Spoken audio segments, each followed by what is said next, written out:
Okay. Hello, Right. welcome to another Kopitiam. Hey, we are live. Well, this is a recording, but it's not really live. But yeah.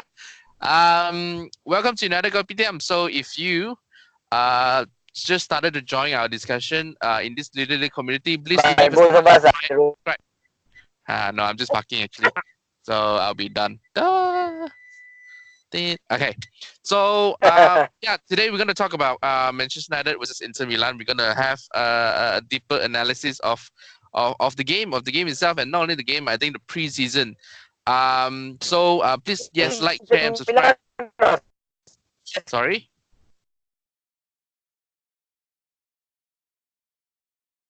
Yeah. Wait. Sang, is it Inter Milan or Spurs? Oh, Is it sorry. Inter Milan or Spurs. Spurs? Mention Inter Milan. Yeah. Yeah. It's Manchester United versus Spurs. Yeah, these teams, guys, keep remembering Inter Milan because it's so close to us. Yeah, versus Spurs in China, in Shanghai, if I'm not mistaken. So this match, it's a really good match because it's against Manchester United and Hotspurs, both who are fighting for top four.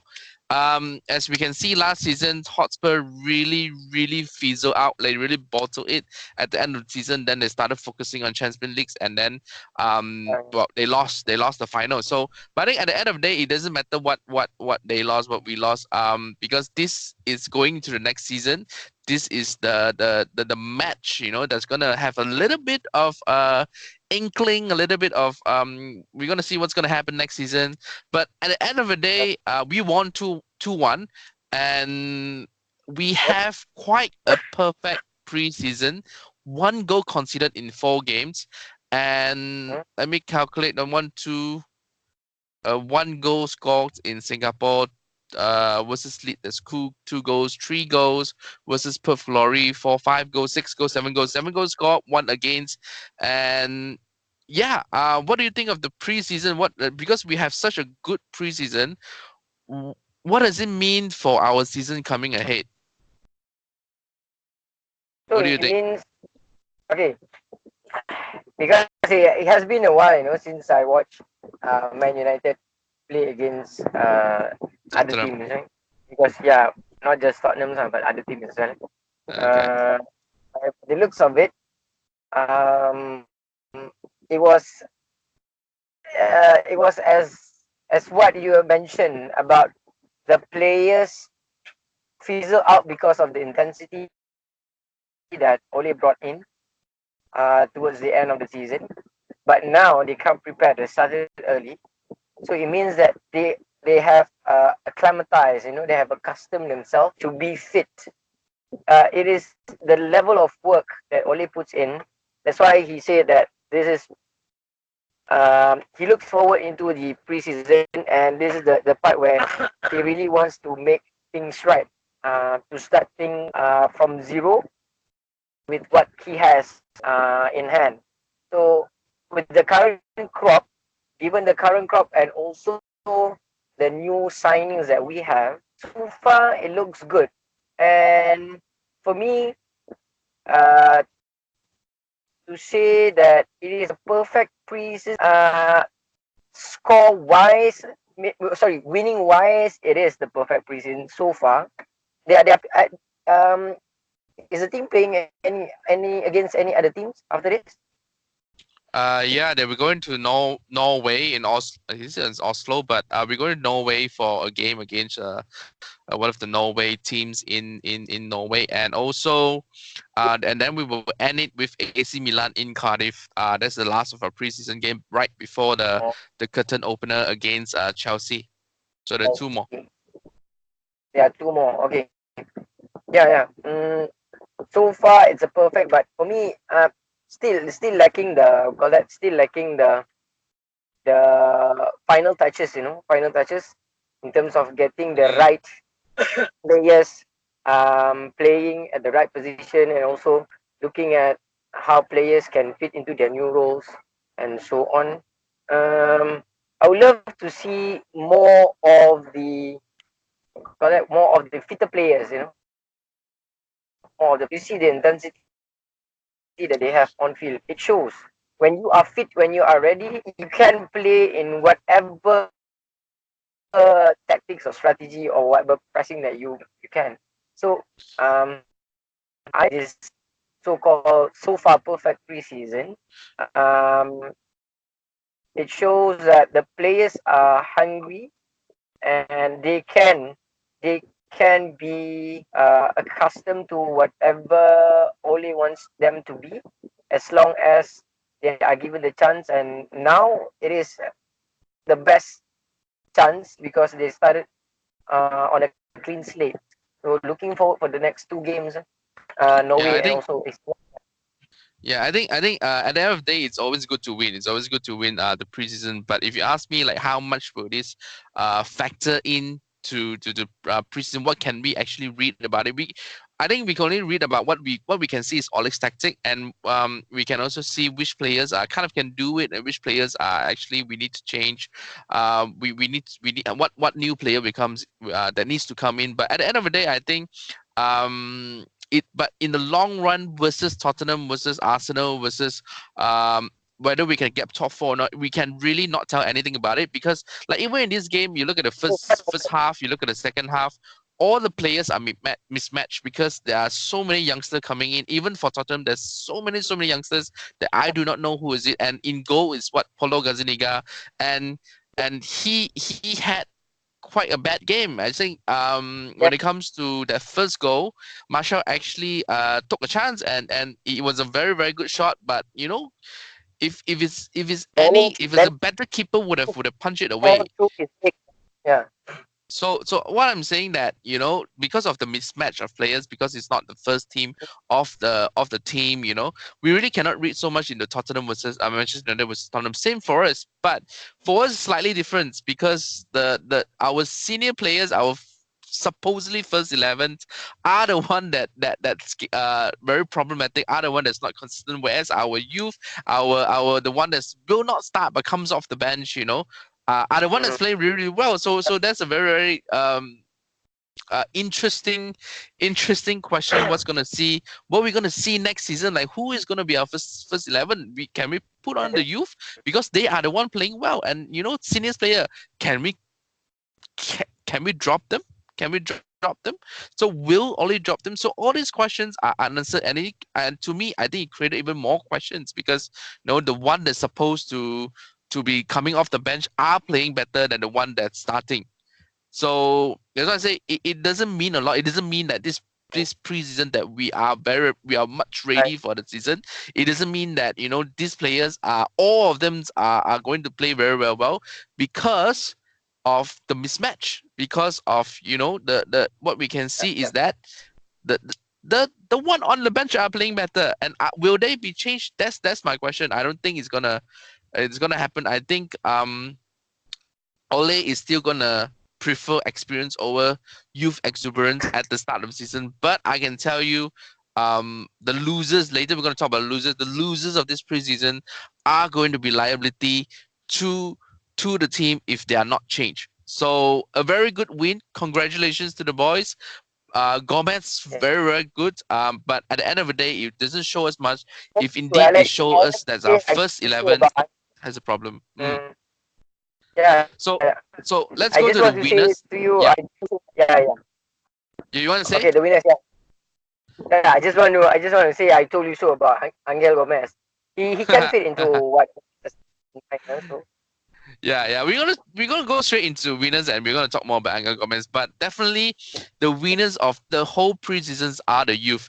The winners are to me, Greenwood, Gomez, mm, Chong, and I love it when Chong proved me wrong because I've never rated Chong as opposed to all the youngsters. I even rate Garner higher than Chong, but I think Chong did really really well in this preseason and showed us that his speed, his pace, his trickery will be pivotal to the mm, new season. So and even McTominay has done really well yesterday. Even another one that proved me wrong is Andres Pereira because again I also do not rate Andres Pereira, but this season might be his breakout season.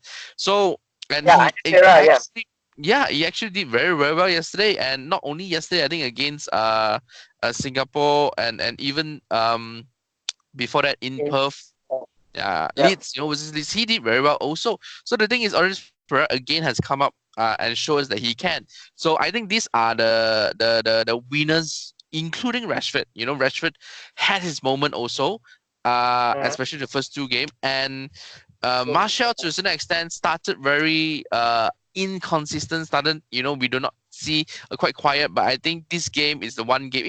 Even versus Inter Milan, he was quite okay. Just that he wasn't that accurate. Didn't score a goal. He could have.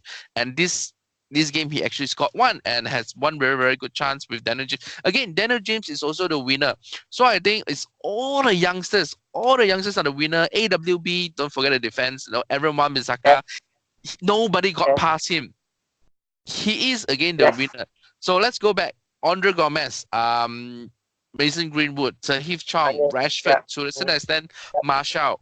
Go to midfield. To me, it's who's that? Andres Pereira, um, McTominay, Pogba. Even Yep. to a certain extent, Pogba is Even one of the winner because he did very well. Going to the defense, right back, Aaron Wan-Bissaka. Luke Shaw have not seen enough of his attacking, but he could have had an assist. He's just as solid as he was last season. I think he has a balance of attack and defense, and I think he may not be the winner, but I think he is reliable when called upon. Even to a certain extent, Young, it's okay. You know, he kind of don't assisted. forget Tuan CB. Tuan CB. Tuan CB, yeah. Again, Tuan CB, I think is the winner. I think a lot of people has been calling him to risk Yes. because again he did very well. Beside, he was beside Lindelof again. So I think Lindelof is definitely starter, and it's a Yeah. good sign to see Tuan CB beside Yeah. Lindelof. So anything to add about, because I'm sure you kind of agree of all the winners that we have. It's definitely the youth. But what do you think of all these winners? Like how are they going to factor into our season next season? First thing first, I would like to talk applaud Pogba's professionalism on the field. Because with all the negativity surrounding whether he's going out of Man United, whether he's going in, and then his agent doing the talking off the field, but he's doing the talking on the field. I just want to applaud his professionalism. He shows his true quality of being of trying to be a Man United player. If there's nothing on the table, nothing concrete, nothing solid like an offer or something like that, I'm still a Man United player, and I can do whatever it takes, especially for the manager when he asked me to do so. So if you look at the preseason, definitely Ole is what I think he takes up Ole's challenge, um, got that to his stride. Mm, When Ole as even if he stays, so that's what I think. That's what triggers his continued motivation to be part of the club. And at the same time, the youngsters, for me, for that, look up to uh, new signings. New signings, because the first purpose of being young. That's number one, and the second one being the new kid on the block. They kind of brings out the spark, brings out the spark into the whole team. Whether it's for the senior players or other youngsters too. The new signings, especially James and also Aaron Wan-Bissaka, they have shown they are worthy of the price tag, and also worthy of the hype surrounding their imminent arrival to Man United. So Paul Pogba, especially the two new signings, Daniel James and also Aaron Wan-Bissaka, and at the same time, everybody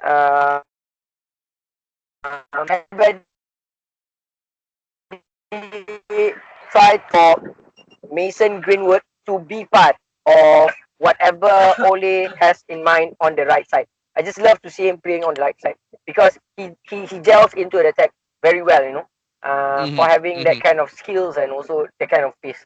Yeah, that's I just want to add about the winners. Yeah. Yeah. What I can see is next season up front would be Martial, Rashford, and James. Because James does Yeah. have the maturity. I think with him, he doesn't have the end ball. And yeah, Greenwood. I think Greenwood Chong and Gomez are going to come in, and that's why I said we don't need. I mean, at the beginning with our 200 million challenge, I did not put in any right wing because we do have the solution in youth. You know, we do have the solution. We don't need Lukaku. We don't need Sanchez. You know, so if it's me, I would straight away put the youth in because you know they shout Manchester United true and true. Of course, we don't have a captain. That is the problem.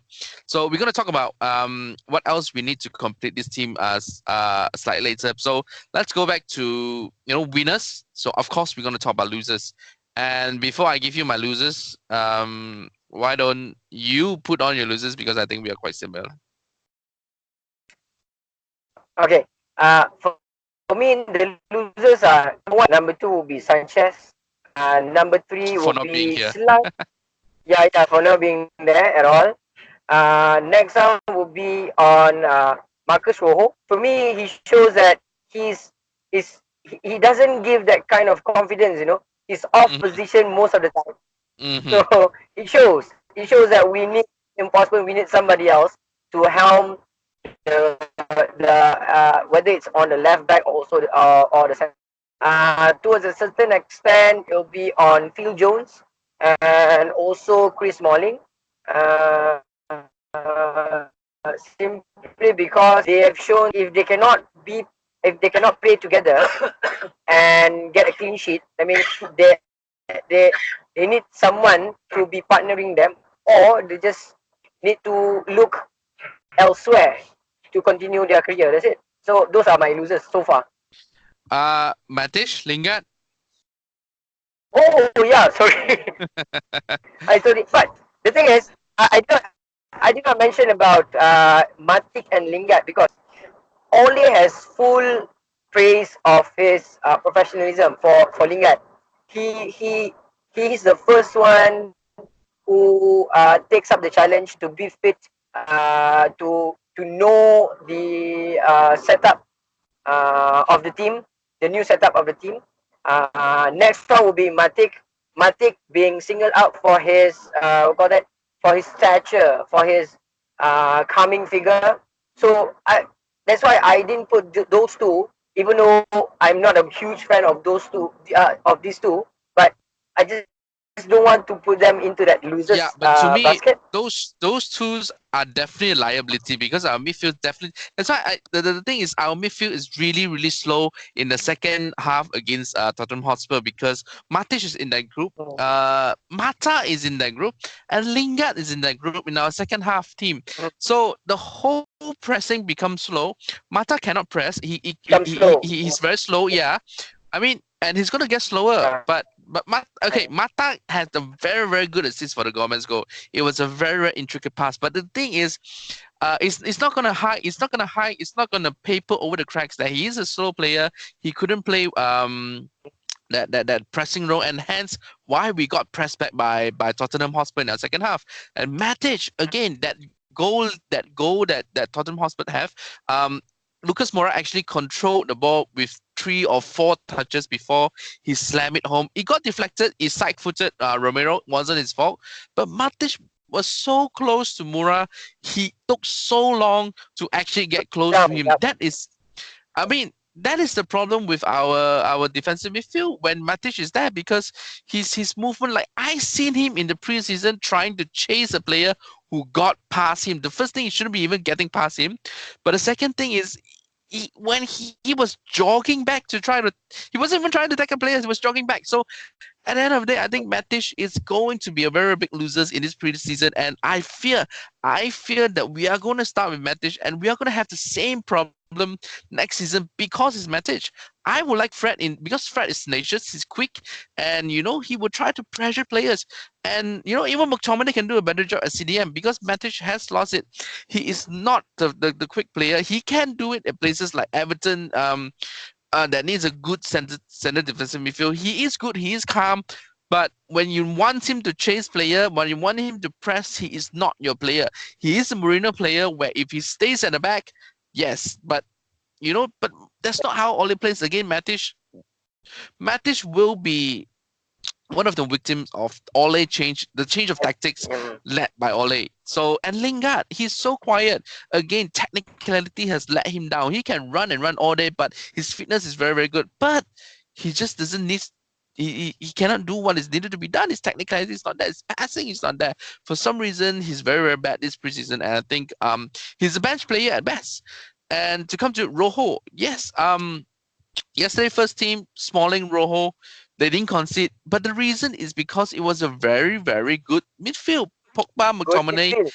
Yeah, and Pereira, and they are Obama very, coming you in. know, mobile. They are very mobile. They actually do their job very well. And Pereira was everywhere. McTominay was everywhere. Pogba was doing his job quietly. You know, at the end of the day, they did very well. When the midfield do well, your defense do well. When your midfield cannot control the game, your defense is being pressured, and that's where Lucas Moura goal comes from. From constant pressure, there's a lot of people around him, and he still can score because it got a little bit of deflection and it's side-footed Romero, but he has 3 to 4 touches to control that ball. How is Before that being. possible? Matic is slow, full Yeah, stop. yeah. So that's why when it comes to loser, I think Matic is one of the biggest loser, but I do not know how it's going to affect the season because he has been given the armband. Mata has been given the armband yesterday. He's very. The thing is, Mata is very creative. He SC can. also given the armband. Oh yeah. Yeah, they will become like Mata will be a very good sub to come in because when you come in the second half, everyone's tired. You don't need to play the pressing, but with his intricate passing, he can break open team. If he plays versus Bournemouth, he plays versus teams that defend. He can carve open because you don't need to press as much team with stiff backs. You know, then you send Mata on, and those kind of game he will carve play team open. That is where he's good at. So yeah, Mata will still Mm. can still a good job, right? But Matic and Lingard was very quiet, and that's my top losers. Defense, I don't even say Rojo. Phil Jones is a given because consistently 6 years he's now been doing very well. It's Chris Smalling, a bit not calm, but you can see Ole wants to play out from the back. Smalling cannot do that. Phil Jones cannot do that. And yeah, Chonsibin Lindelof is the only one that can do that. Rojo was everywhere, like you say, when I say Ashley Young is doing well and these defenders are kind of not the strongest, then you know something is wrong. If you're not as good as Ashley Young, so I think at the end of the day, Rojo has to go, Phil Jones had to go, Chris Smalling maybe on the bench, come back as a backup, Lindelof and Twansibi will start, but that's again coming to our fourth point. We have another 5 minutes before I have to go. Um, my fourth talking point is then we're looking at all the winners and losers. Who do we need to strengthen this Manchester United? The one person that we need it's Manchester United has just leaked out information that they're not looking at him, and that person is Bruno Fernandes to put that tenacity back, the creativity and tenacity. He is Mata and Pereira roll into one, or if you want to say he is Herrera and Mata roll in one. He has a speed. He's tenacious. He's a box to box. He can play box to box. Bruno Well, Fernandes.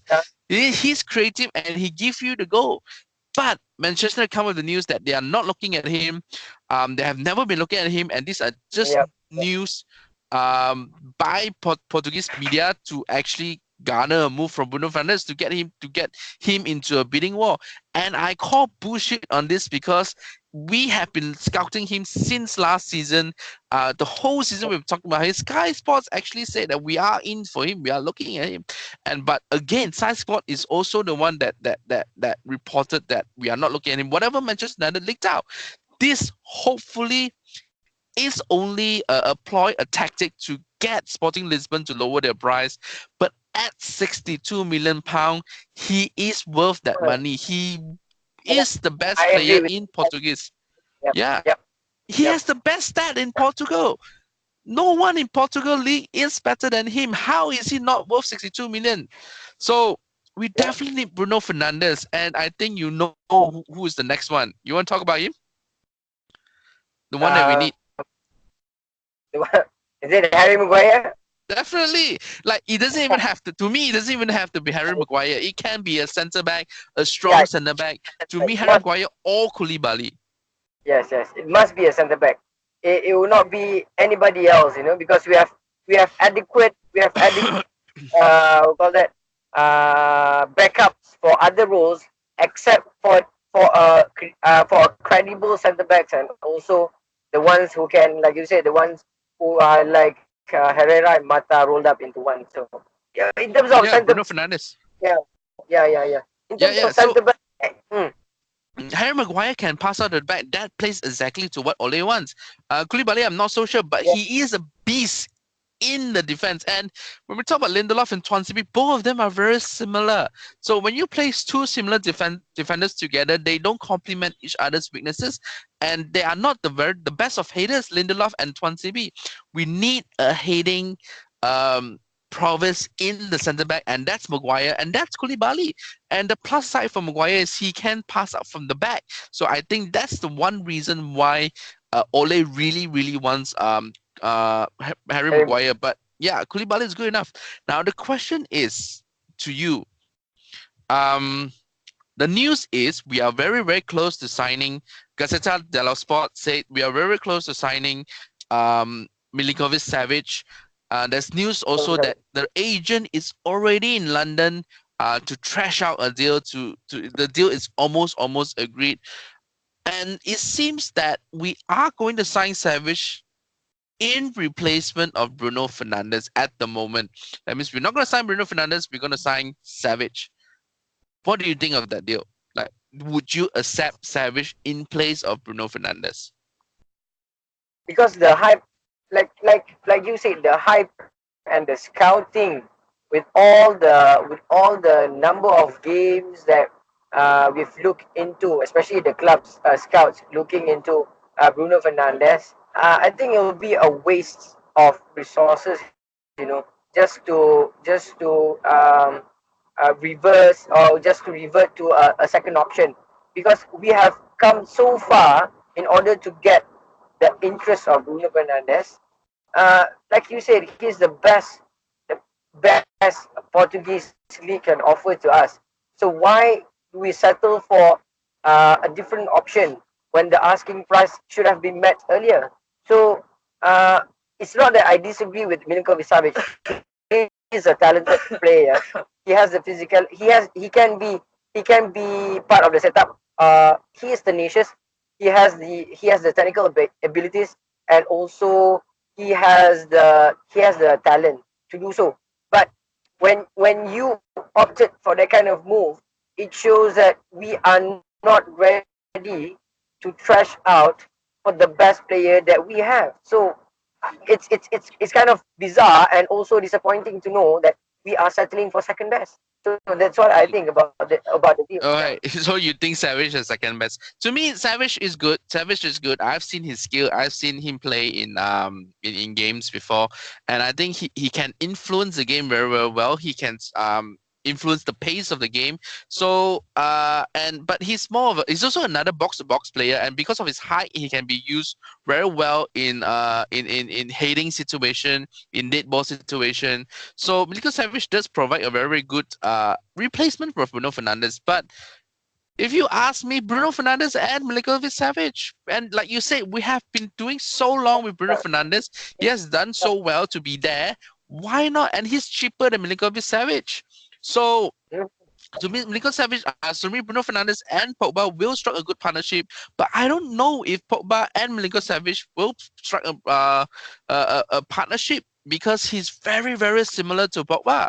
The height, the speed, both of them not the fastest. Bruno Fernandes very quick, very nimble on his feet. So I do not know. But the thing is, the chance could be Milinkovic-Savic come in to replace Pogba, and Bruno Fernandes come in, on the other side to be the creative outlet.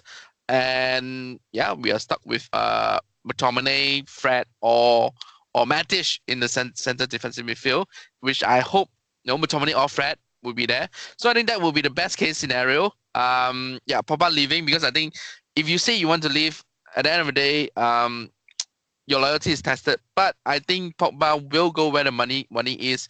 If Manchester United offer him the Sanchez wage, or he will stay.